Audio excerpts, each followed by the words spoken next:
आज आपण इनो, सोडा, दही ह्या कोणत्याही पदार्थाचा वापर न करता सुद्धा वरून छान कुरकुरीत आणि आतून मस्त असे जाळीदार मिश्र डाळ तांदळाचे आप्पे कसे बनवायचे ते पाहतोय।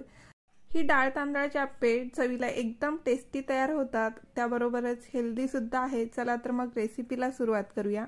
इथे मी एका वाटीने 2 वाटी एवढा तांदूळ घेतलेला आहे। त्याच वाटीने 1 वाटी चणा डाळ, अर्धी वाटी मुगाची डाळ, अर्धी वाटी इथे मी घेतलेली आहे उडीद डाळ आणि पाव चमचा एवढे मेथी दाणे घ्यायचे आहेत। मेथी दाण्याने छान असं फर्मेंट होतं पीठ, त्यामुळे इथे मी पाव चमचा मेथी दाणे टाकून घेतले। डाळ आणि तांदळाचं प्रमाण आपल्याला समान ठेवायचं आहे। तर इथे आपण 2 वाटी एवढा तांदूळ घेतला होता, तर सर्व डाळी मिळून 2 वाटी इथे मी घेतलेले आहेत। हे सर्व छान आपल्याला 3 ते 4 वेळा स्वच्छ धुवून घ्यायचे। तर इथे मी 3 वेळा हे तांदूळ आणि डाळ व्यवस्थित धुवून घेतलं। आता ह्याच्यामध्ये आपल्याला पाणी टाकून घ्यायचे। डाळ तांदूळ भिजून वरती 1 इंच पाणी शिल्लक राहील एवढं पाणी टाकून घ्यायचे। वरती झाकण ठेवून साधारण 6 तासासाठी डाळ तांदूळ छान असे भिजवून घ्यायचे। तर इथे तुम्ही पाहू शकता मस्त असा डाळ तांदूळ भिजला गेलाय। आता आपण हे वाटून घेऊया। तर वाटण्या अगोदर इथे मी 3 ते 4 लसणाच्या पाकळ्या, अर्धा इंच आलं, 4 ते 5 हिरव्या मिरच्या आणि 1 चमचा जिरे घेतलेले आहेत।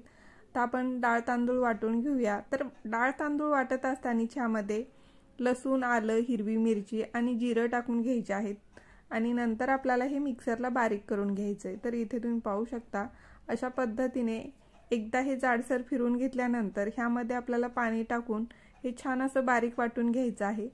तर हे डाळ तांदूळ वाटण्यासाठी आपण डाळ तांदूळ जे भिजत ठेवलेलं पाणी होतं तेच पाणी इथे मी वापरलेलं आहे, त्यामुळे पीठ छान फर्मेंट होतं। अशा पद्धतीचं हे रवाळ असं वाटून घ्यायचे। तर अशाच पद्धतीने आपल्याला सर्व डाळ तांदूळ वाटून घ्यायचे आहेत।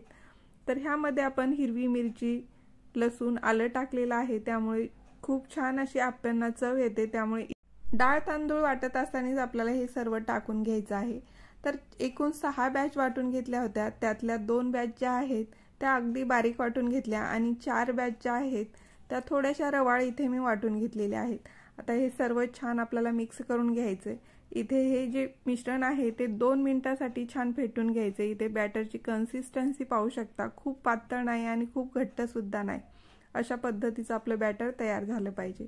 वरती झाकण ठेवायचे आणि आता थंडीचे दिवस असल्यामुळे डायरेक्ट किचन कट्ट्यावरती न ठेवता इथे मी चॉपिंग बोर्डवरती हे पातेलं ठेवून घेतलेलं आहे। वरून टॉवेल किंवा एखादी शॉल आपल्याला गुंडाळून घ्यायची, त्यामुळे हे जे पीठ आहे ते थंड पडलं जात नाही, गरम राहून छान हे पीठ फर्मेंट होतं। तर इथे पाहू शकता रात्रभर हे मी फर्मेंट होण्यासाठी ठेवलं होतं।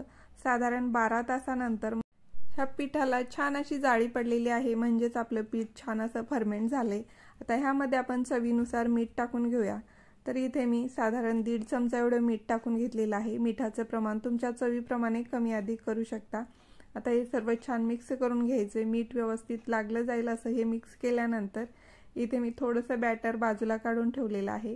जर बॅटर खूप घट्ट आहे वाटत असेल तर 1-2 चमचा पाणी ॲड करून थोडंसं पातळसर करू शकता, पण ह्यामध्ये आपण भाज्या टाकल्यानंतर हे बॅटर जे आहे ते थोडंसं पातळसर होतं। तर इथे मी कांदा, टोमॅटो आणि बारीक चिरून घेतलेली कोथिंबीर टाकून घेतलेली आहे। हे सर्व छान मिक्स केल्यानंतर आता आपण आप्पे बनवून घेऊया। तर आप्पे पात्र गरम करण्यासाठी ठेवलं होतं अगोदरच। आता आप्पे पात्र छान गरम झाल्यानंतर त्यामध्ये थोडंसं तेल टाकून घ्यायचे आणि अशा पद्धतीने छान असं तेल आप्पे पात्राला लावून घ्यायचं आहे। आप्पे बनवत असताना अगोदर साईडच्या जे वाट्या आहेत त्यामध्ये टाकून घ्यायचं आणि नंतर आपल्याला मध्य भागामध्ये टाकून घ्यायचं आहे।